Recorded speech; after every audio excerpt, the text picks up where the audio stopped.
খুব সহজে একদম ঝরঝরে করে কিভাবে মুড়িঘণ্ট রান্না করবেন সেই টিপস অ্যান্ড ট্রিক্স সহ আজকের ভিডিওটি শেয়ার করছি। মুড়িঘণ্ট রান্নার জন্য প্রথমে আমি 1 বাটি পরিমাপে গোবিন্দভোগ চাল নিয়ে নিয়েছি। এখানে আছে টমেটো কুচি, আদা কুচি আর সেই সাথে কাঁচা লঙ্কা। 3টি মাঝারি সাইজের আলুকে আমি একটু ছোট করে কেটে ধুয়ে নিয়েছি। এবারে গোবিন্দভোগ চালটাকে আমি একবার মাত্র ধুয়ে জল ঝরাতে রেখে দেব। এখানে একটি বড় সাইজের রুই মাছের মাথা নিয়েছি, তাতে আমি পরিমাণ মতো নুন হলুদ দিয়ে দিলাম। নুন হলুদ দিয়ে খুব ভালো করে মাখিয়ে আমি 10 মিনিটের জন্য ম্যারিনেট করে রেখে দেব।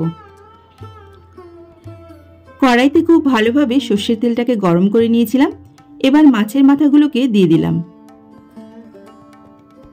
এপিট ওপিট করে মাছের মাথাটাকে একটু সময় নিয়ে ভেজে নিচ্ছি।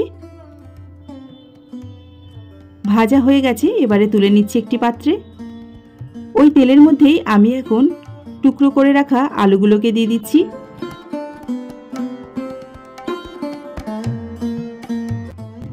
পরিমাণ মতো নুন হলুদ দিয়ে এই আলুগুলোকে আমি একটু লাল লাল করে ভেজে নেব।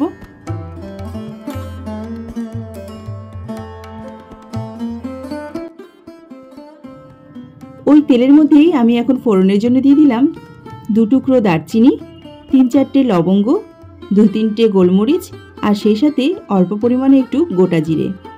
ফোড়নগুলোকে একটু হালকা ভেজে নিয়ে আমি এখন দিয়ে দিলাম টমেটো কুচি। টমেটো কুচিটাকে আমি একদম মাঝারি টু লো হিটে একটু সময় নিয়ে ভেজে নিচ্ছি, যাতে এর মধ্যে কাঁচা গন্ধটা একদমই না থাকে। এরপরে দিয়ে দিচ্ছি গ্রেট করা আদা, চাইলে আপনারা আদা বাটাও দিতে পারেন। টমেটো এবং এই আদাটাকে এখন তেলের মধ্যে আমি কিছুক্ষণ নেড়েচেড়ে একটু ভেজে নিচ্ছি। এবারে কিছু গুঁড়ো মশলা অ্যাড করব। দিয়ে দিচ্ছি হলুদ গুঁড়ো, 1/2 চা চামচ জিরে গুঁড়ো, স্বাদ অনুযায়ী লবণ। এবার সমস্ত মশলাটাকে আমি আরও কিছুক্ষণ একটু ভেজে নিচ্ছি। এই দেখুন, মশলা কিন্তু খুব ভালো কষানো হয়ে গেছে। এবারে দিয়ে দিচ্ছি জল ঝরিয়ে রাখা গোবিন্দভোগ চালগুলোকে।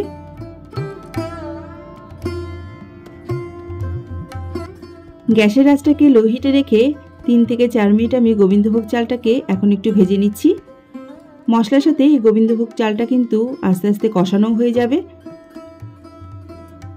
দেখুন, চালের কালারটা কিন্তু চেঞ্জ হতে শুরু করেছে। এবারে কিছু চেরা কাঁচা লঙ্কা আমি দিয়ে দিলাম।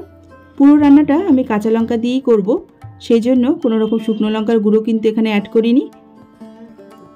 এবারে দিয়ে দিচ্ছি ভেজে রাখা মাছের মাথাগুলোকে। আমি মাছের মাথাগুলোকে একটু ছোট টুকরো করে ভেঙে নিয়েছি। এবারে খুব সুন্দরভাবে নেড়েচেড়ে গোবিন্দভোগ চালের সঙ্গে কিন্তু মাছের মাথাটাকেও আমি খুব ভালোভাবে একটু কষিয়ে নিচ্ছি। একদম লো হিটে 3-4 মিনিট এভাবে একটু নেড়েচেড়ে নিলেই কিন্তু চালের কালারটা একদমই চেঞ্জ হয়ে যাবে। দেখেই মনে হবে চালটা খুব ভালোভাবে ভাজা হয়ে গেছে। এবারে আমি দিয়ে দিচ্ছি পরিমাণ মতো জল। যে বাটি পরিমাপ করে আমি চাল নিয়েছিলাম সেই বাটি পরিমাপ করে কিন্তু জলটাও দিয়ে দিচ্ছি। আপনারাও কিন্তু সেটাই করার চেষ্টা করবেন। এখানে 1 বাটি চালের জন্য আমি 2 বাটি পরিমাপে জল দিয়ে দিলাম। অর্থাৎ চাল এবং জলের রেশিওটা হবে 1:2।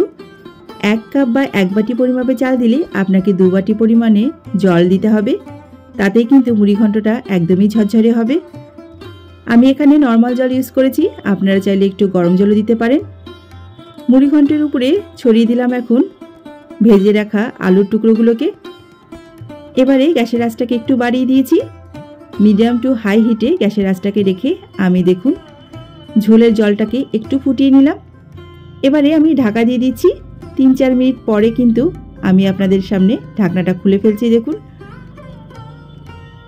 জলটা কিন্তু অনেকটাই শুকিয়ে এসেছে এবং চালের গায়ে প্রায় মাখা মাখা হয়ে গেছে। এবারে আমি গ্যাসের আঁচটাকে একদমই লো হিটে করে রাখছি এবং উপর দিয়ে একটি ভাজা মশলা ছড়িয়ে দিচ্ছি। এই ভাজা মশলার মধ্যে আছে শুকনো লঙ্কা, গোটা জিরে, গোটা ধনে, দারচিনি, লবঙ্গ, এলাচ, গোলমরিচ সমস্ত কিছু আমি একটু শুকনো খোলায় ভেজে তারপর এরকম করে গুঁড়ো করে নিয়েছি। সেই গুঁড়ো ভাজা মশলা থেকে কিন্তু আমি 1/2 চা চামচ এখানে যোগ করলাম। এতে করে সুন্দর একটা সুঘ্রাণ কিন্তু মুড়িঘণ্টের মধ্যে যোগ হবে, আর সেই সাথে মুড়িঘণ্টের টেস্টটাও কিন্তু অনেকটাই বেড়ে যাবে।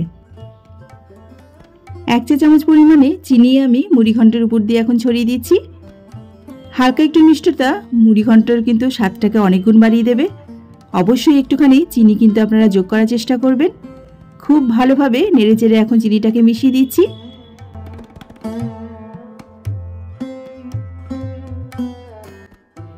এবারে এই মুড়িঘণ্টটাকে আমি 7-8 মিনিটের জন্য একটু দমে বসিয়ে রাখবো, যাতে চালটা পুরোপুরি সেদ্ধ হয় আর মুড়িঘণ্টটাও একদমই ঝরঝরে হয়।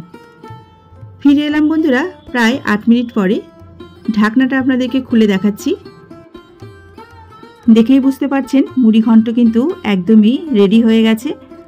চালগুলো কিন্তু খুব সুন্দরভাবে ঝরঝরে হয়েছে। চালটা পুরোপুরি সেদ্ধ হয়েছে কিনা সেটাও আপনাদেরকে একটু দেখিয়ে দিচ্ছি। সবশেষে আমি 1 চা চামচ ঘি ছড়িয়ে দিলাম। ঘিয়ের সুঘ্রাণে মুড়িঘণ্টটা কিন্তু আরও বেশি টেস্টি খেতে হবে। খুব ভালোভাবে ঘিটাকে আমি মুড়িঘণ্টের সাথে মিশিয়ে দিচ্ছি। এবারে গ্যাসের আঁচটাকে একদমই বন্ধ করে আমি ঢাকা দিয়ে 5 মিনিটের জন্য একটু রেস্টে রেখে দিচ্ছি। একটি সার্ভিং প্লেটের মধ্যে মুড়িঘণ্টটাকে এখন নামিয়ে দেখাচ্ছি। দেখতেই পাচ্ছেন বন্ধুরা মুড়িঘণ্টটা কতটা ঝরঝরে হয়েছে। এরকমভাবে ঝরঝরে মুড়িঘণ্ট রান্না করার জন্য আপনারা কিন্তু আজকের রেসিপিটা অবশ্যই ফলো করবেন। বাড়িতে অতিথি এলে এরকম ঝরঝরে মুড়িঘণ্ট রান্না করে তাদেরকে খাওয়াতেই পারেন। দেখবেন তারাও আপনার প্রশংসায় পঞ্চমুখ হবে। আজকের ভিডিওটি তাহলে এই পর্যন্তই বন্ধুরা। ভালো লাগলে অবশ্যই একটা লাইক করে দিতে ভুলবেন না। সেই সাথে আমার এই ছোট্ট চ্যানেলটিকে সাবস্ক্রাইব করে নেবেন। পাশে থাকা বেল আইকনটি প্রেস করলে আপনারা কিন্তু এর নোটিফিকেশনও খুব তাড়াতাড়ি পেয়ে যাবেন। আজকে তাহলে এই পর্যন্তই। সবাই ভালো থাকবেন, সুস্থ থাকবেন। আজকের মতো নমস্কার।